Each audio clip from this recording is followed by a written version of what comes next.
Hi my love, so today is March 3rd.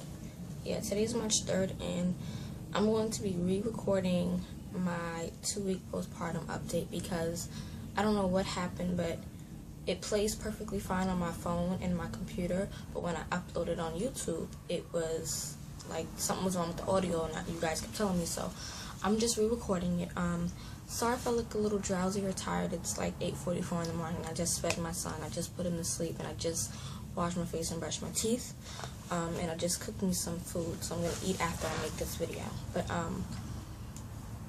yeah, I'm just going to jump right into it. So starting off with the first week, I was walking really slowly. Things were a little complicated to do because of the incision and the pain. I wasn't used to it. So the first week I was really walking slowly. My legs and my thighs and my feet were swollen to the max because during my stay at the hospital, I didn't really move around a lot or walk around a lot. When I went to go see my son in NICU, I was in a wheelchair, and if I needed anything, the nurses got it for me. The most walking that I did was around my room to the bathroom, and that's about it. Not much else. So when I first started walking, my legs and my feet and everything just swelled up like crazy. I was taking my pain meds every 3 to 4 hours, and they gave me 2 pain meds. They gave me Motrin or ibuprofen, which is here, which it says to take one every 6 hours. I was taking about 2 to 3 of these a day. And then they gave me oxycodone, acetaminophen, which is basically Percocet, and it said to take one or 2 every 4 hours, and I was taking about 2 every 4 hours. So I was taking these quite a lot because the pain was just unbearable when I got home.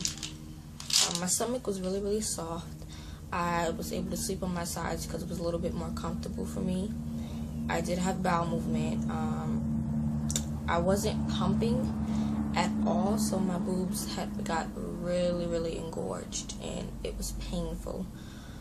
I also had got a cold. I think it's because the New York City weather, and in the hospital room, sometimes my room was cold because I shared it with another young lady, so sometimes my room was cold, sometimes it was excessively hot, and then when I got home, it was just crazy, so I ended up catching a cold.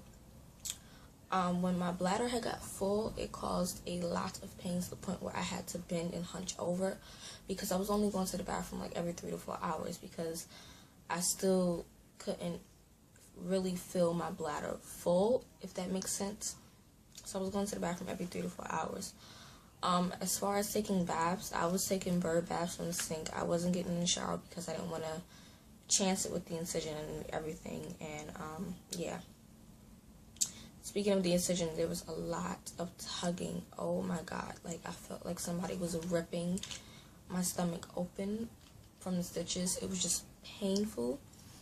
I had lots of cramping, which I guess is due to my uterus contracting and going back to being small. And then I had a lot of leaking from my breast because, like I said, I was engorged and I wasn't pumping, so a lot of leaking was going on that first week. So on to the second week. I was really gassy. I was gassy from the start, ever since I got the C-section because my bladder was swollen. The doctor told my mother and my fiance that I was going to be gassy, so that was already a thing, but like the second week I was like extremely gassy. The swelling in my feet, legs, and thighs had gone down. I was able to stand up straight. My stomach was still soft. I also started to wear a belly band. This really isn't a belly band. They gave this to me at MFAC when I went. This is basically the band that they put on your stomach. That way they can monitor the contractions and the baby's heartbeat. And it works great as a belly band. Like, I just started wearing this the second week, and I wear it sometimes in bed. I wear it when I'm in the house, but I'm going to start wearing it when I go outside while I'm walking because this is going to help with my stomach, making it flat again, I guess you can say. Still taking bird baths.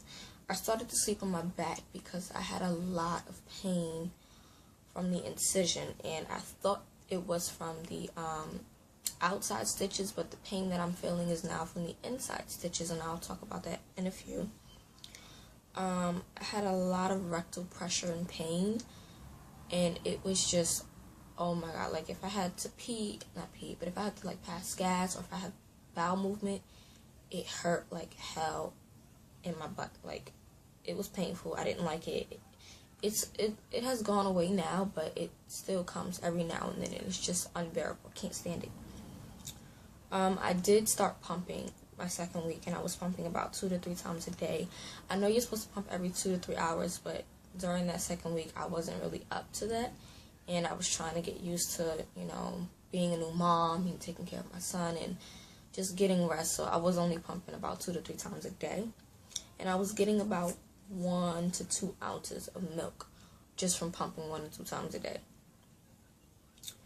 I started peeing every 1 to 3 hours. I make sure to empty my bladder before it gets too full, because like I said, when it gets too full, I get a lot of pain and it's just unbearable.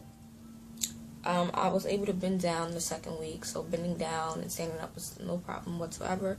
Still taking bird baths. Like I said, I had pain from the incision, but it wasn't from the outside stitches, it was from the inside stitches. Cramping still because I was pumping and leaking, of course. And then I wake up every 2 to 3 hours to take care of my son. And then I had my 2-week appointment. My weight, I'm going to say this now. When I started, I was 79.5 pounds pre-pregnancy. So I was 80 pounds. Keep in mind, I'm 4'9". I'm 22. So yeah, I was 80 pounds. Underweight to some people. My doctor said it was okay weight, but I still consider it underweight, but whatever. So when I started, I was 79.5. When I ended, I was 114. And when I went to my 2-week appointment, I was 100 pounds. My pressure was good. It was 102/58. And then my incision, like I said, she said the outside stitches are healed. But because I'm so skinny and small and tiny, she could feel the inside stitches. So she said any pain that I feel from the incision is not from the outside, it's from the inside. So I've been having a ton of pain from the inside stitches, and it makes me nervous. And I blame myself for the pain because I have been doing a lot of lifting things up and moving things, and I shouldn't be doing that until after my 6-week appointment. So I'm going to be taking it a little slower now because that pain is unbearable. Like, it hurts to sit up, it hurts to hold my son, it hurts a ton. So I probably am going to start taking the Motrin again. I'm not going to take the Percocet. I'm probably going to start taking the Motrin again at night because that pain is crazy. But that's basically all the notes that I had written down. But now I'm just going to talk about some other things. So along with the Percocet and the Motrin, I was taking the acetaminophen, which is 325 mgs, because it's much lower. The Motrin is 600 mgs, and the Percocet is, it doesn't even say how many mgs it is, but Percocet is a strong drug, basically. So if I didn't want something too strong, I would take acetaminophen, and it would slightly help me. But yeah, I'm still taking my prenatal vitamins, and I have a 90 count container, and I still have 3 refills left of a 90 count. So I'm going to be taking these for the rest of the year. And yeah, these are definitely helpful. I haven't had any hair loss yet. Sorry about that. I don't know if you guys heard my son. He started crying, but he's fine. He's sleeping. But yeah, I haven't had any hair loss yet. And my mom said that's probably due to the fact that I'm still taking my prenatals. Because I know some people said after they stopped taking their prenatals, they started to have hair loss. Even if my hair does fall out, my hair is already completely damaged. Literally, since my 2nd trimester, I basically stopped taking care of my hair, which is bad. But my hair is already damaged. So if it falls out, it falls out. I have to get about 2 to 3 and just cut off probably more than that. So, yeah, sorry guys, my son is in his bassinet and I'm not sure what's going on. I'll be right back. Okay, sorry about that. I have him on my lap now. But yeah, so my hair has been damaged from the start, so hair loss I'm not too worried about. Some things I do want to talk about during the 2-week, basically my 2-week postpartum that has been helpful. is my son's boppy. He has the travel boppy. It looks like that, and it basically can close up, and I freaking love it. Not just for him, because right now he's laying on it. It's great for when I'm breastfeeding. It's great for when I'm bottle feeding. It's great for him to do tummy time, for him to watch TV, for him to take his naps, and it's great for me, for my back when I have back pain.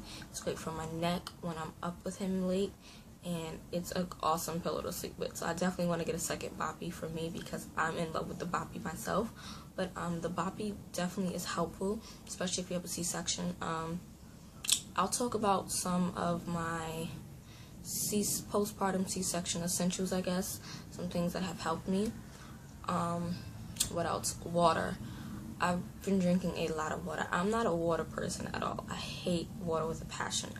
I despise water. I don't like the way water tastes. Yeah, it sounds weird, but I just hate water. When I went to the hospital, they gave me this big container, basically here, and I had to drink 2 full things of water before I was able to go home. So I do have 2 containers of those, because I have one from the other one from Einstein and one from North when I went to deliver there. So I literally go through water like crazy now, and it definitely helps with my breast milk, and it helps for me to just have a little bit more energy for my son. If you are breastfeeding, I will say my lips got really dry, so I keep a lip balm near me at all times, like non-stop. I keep a lip balm with me. I'm sorry if I'm all over the place, you guys. Like I said, I recorded this video before and it just didn't work, so I'm re-recording it. But as far as bleeding, I'm not bleeding as much anymore, so I'm not using those hospital pads. I'm using just regular Always Maxis, and they're the yellow ones. And then I'm also using panty liners to clean myself up. The hospital gave me like several packs of these. These are the Comfort Personal Cleansing Essential Bath Cleansing Washcloths, and I've been using these to like wipe down there, and also to clean around my incision, and these are great. That's all I can say about these. These are really great, and I like them. This is like my last pack. My stomach, I'm not gonna be able to show you my stomach because I'm wearing a maxi dress. But I'm still using the cocoa butter by Palmer's for stretch marks and stuff, and that has helped me throughout my pregnancy, and I'm still using it now because my stomach is a little tad bit darker now, which I know people said that happens, so that's something I'm not worried about. As far as breastfeeding goes, I am breastfeeding. Sometimes he latches on, sometimes he doesn't, so I like to express my milk. I do have a pump, and the pump I have is this one, and this is the Medela Symphony and Harmony Double Duet Breast Milk Initiation Kit. And it comes with everything you need for the manual pump, which is a Harmony pump, and everything for the Symphony except the actual electric part. And I like this because it comes with 4 storage bottles. So you have 2, 1, these are 35 ml, so these are like 1 ounce, 1.5, 1.25 ounces, I guess, of these, and then you get 2.5 fluid ounce containers. So I can pump a good, what's this, 80 mLs, and this is what, 35. I could pump a good 3 to 4 ounces a day. Now that I'm pumping every 2 to 3 hours like I'm supposed to. So I do use these. The manual pump itself, I'm gonna try to get the actual Harmony manual pump, because the initiation kit, I don't know. It doesn't do much, and when my milk does come out, it doesn't go into the bottle, so I just express my milk by hand. For breast pads, I am using Lancinel disposable nursing pads. These things are freaking amazing. I have a review coming on these because these are amazing. These are the Stay Dry Day and Night waterproof layer nursing pads. Amazing. absolutely amazing. That's all I can say about this so far. I do have a second box of this. They're just absolutely outstanding. I love them. And I also have the, what's this, Lansano HPA lanolin, which I do use every now and then, especially when my son latches on, because he's an aggressive eater. Like, even with the bottle, he's aggressive, and with his pacifier, he's aggressive. And then I have the Lansano breast milk storage bags.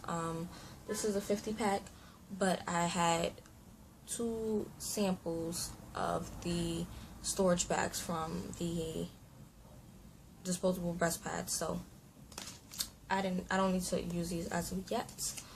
But I think that's about it as far as my 2-week update, you guys, because this is going on the 3rd week. But like I said, I'm not going to do another update on myself until my 6-week appointment. But yeah, that's about it for my update. Nothing much else to say. I can't show you guys my belly because I am wearing a maxi dress. I will say maxi dresses have been a lifesaver since I've been home. I've been wearing dresses nonstop since I've been home because they're easy to wear. I don't have to worry about them rubbing against my incision. They're comfortable, they're breathable, so if it's too hot, I don't have to worry about it being too hot. And they're quick and easy just to take off to breastfeed or to express my milk. So that's about it. But I can't show you guys my belly, but I do have a 38 1-week and 2-week picture at the end of this video for you guys to see. So again, I apologize if I sound tired. I apologize if I look tired. It's like, what is it, 9 something now in the morning, and yeah, I'm tired. But I will have a what's in my diaper bag for newborns.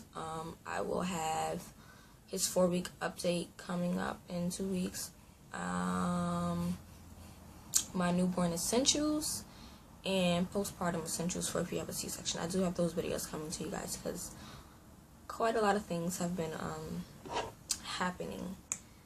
So other than that, that's about it. And thank you guys for those who told me that the audio was completely screwed up. Thank you, because I didn't know, because like I said, when I played it back on my phone, it was perfectly fine, but for some reason when I uploaded it on YouTube, it just was a wreck. But yeah, and I did get asked about wedding planning.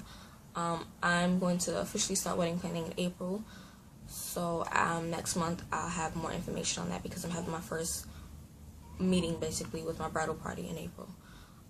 And dress shopping I'm going to be doing April, May, so